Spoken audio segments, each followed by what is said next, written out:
मुझे क्यों ऐसा लग रहा है कि 2023 के इलेक्शन से पहले जो साल होता है इलेक्शन कैंपेन का, वो ये एहतजाज करते हुए गुजरेगा सड़कों पर आके, और फिर शेख रशीद साहब ये कहते हैं कि अब ये फेल हो जाएंगे, अब ये वक्त नहीं है इन सब चीज़ों का। वाकई वक्त नहीं है।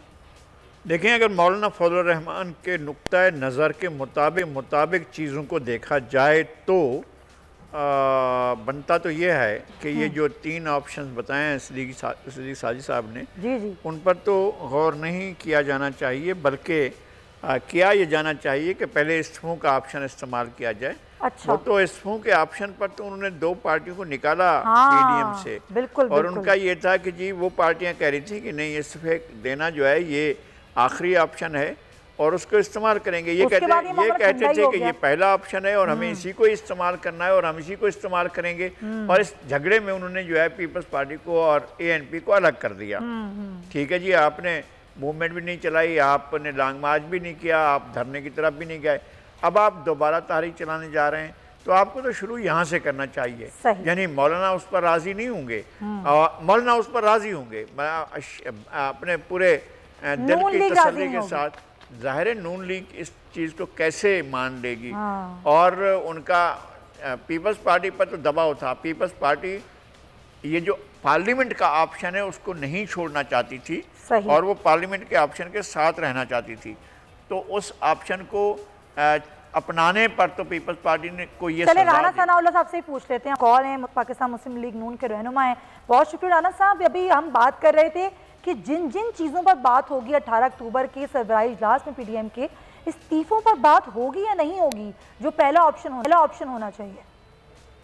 देखिए, उसमें ये है कि इस्तीफों का जो ऑप्शन था जी, जब हमारे ये डिस्कस हुआ था इससे पहले, जब ये लॉन्ग मार्च और उसके बाद इस्तीफे, तो ये सब की बड़ी मुतफिका राय थी कि अगर अपोजिशन तकसीम होकर इस्तीफे देते हैं तो वो बिल्कुल जो है उनका कोई फ़ायदा नहीं होगा, बल्कि वो जो है वो डैमेज करेंगे।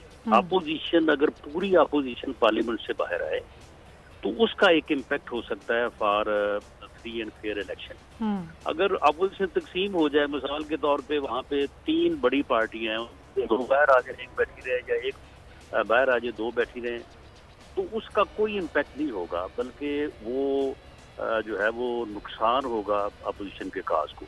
अच्छा, तो इसमें अगर तो अब भी इत्तेफाक हो जाए इस बात के ऊपर, तो पीएमएलएन इस्तीफों के ऑप्शन पे कायम है, JUIF जो है वो कायम है। अच्छा। लेकिन हम 100 आदमी बाहर आते हैं और वहाँ पे जो है वो 100 आदमी बैठा रहता है, तो उसका तो फिर कोई फायदा नहीं। लेकिन अभी एक पंजाब में तहरीक एतमाद की बात हो रही थी, उस पर क्या हुआ, उस पर क्या डिस्कशन हुआ? देखें, पंजाब में जो बात है, ये ऐसे ही हमारे कुछ दोस्त जो हैं वो सिर्फ मजा लेने के लिए और बात उठाने के लिए बात करते रहते हैं। अच्छा। आप मुझे बताएं कि ये 22 वोट का फर्क है। अब ये 22 वोट का जो फर्क है, हमें बताए ना, कोई समझाए ना कि किस तरह से दूर होगा।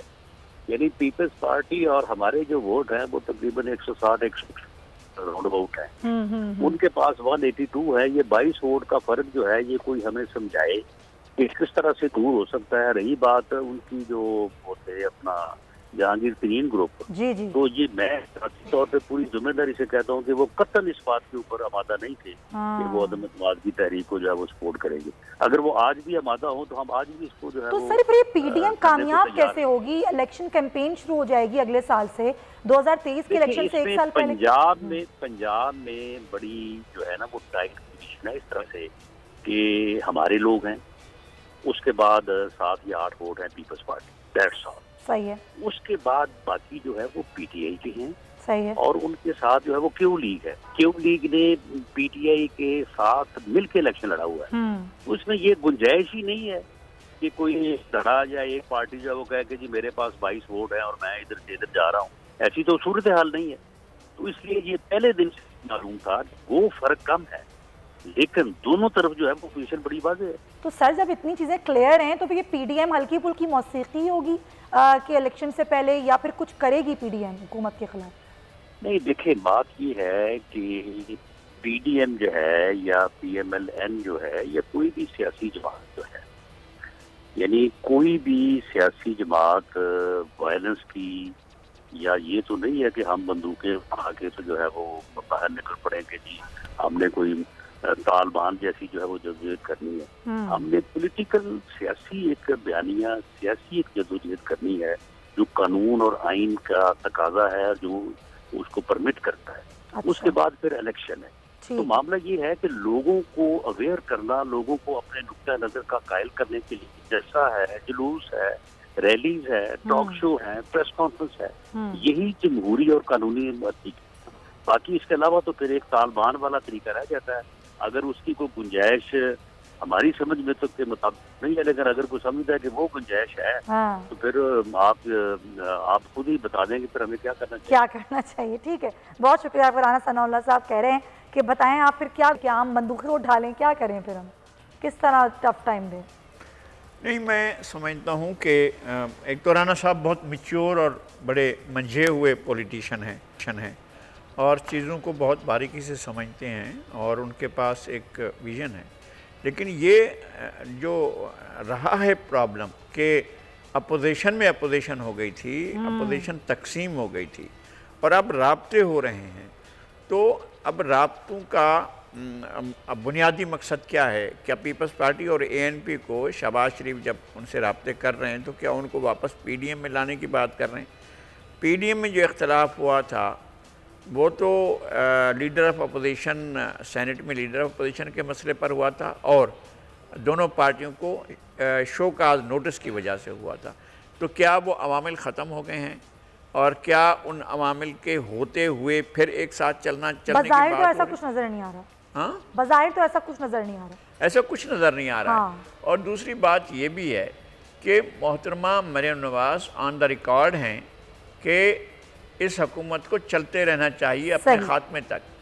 तो उन्होंने तो ये बात ही ख़त्म कर दी थी ना कि हम हुकूमत को हटाना चाहते हैं, उससे वो उस मौक़िफ़ से हट गई थी। जबकि PDM का मौक़िफ़ पहला ये था, बुनियादी नुक्ता ये था कि ये सिलेक्टेड हुकूमत है और इसको जाना चाहिए और इसके ख़िलाफ़ हम दम ठोंक कर जो है मैदान में। लेकिन ऐसा नहीं हुआ, पूरा साल निकल गए हैं। अब वैसे भी अगला साल इलेक्शन कैंपेन का साल है, देखना ही होगा कि PDM अब करती क्या है। और सब्सक्राइब करें और बेल दबाएं ताकि कोई खबर रह न जाए।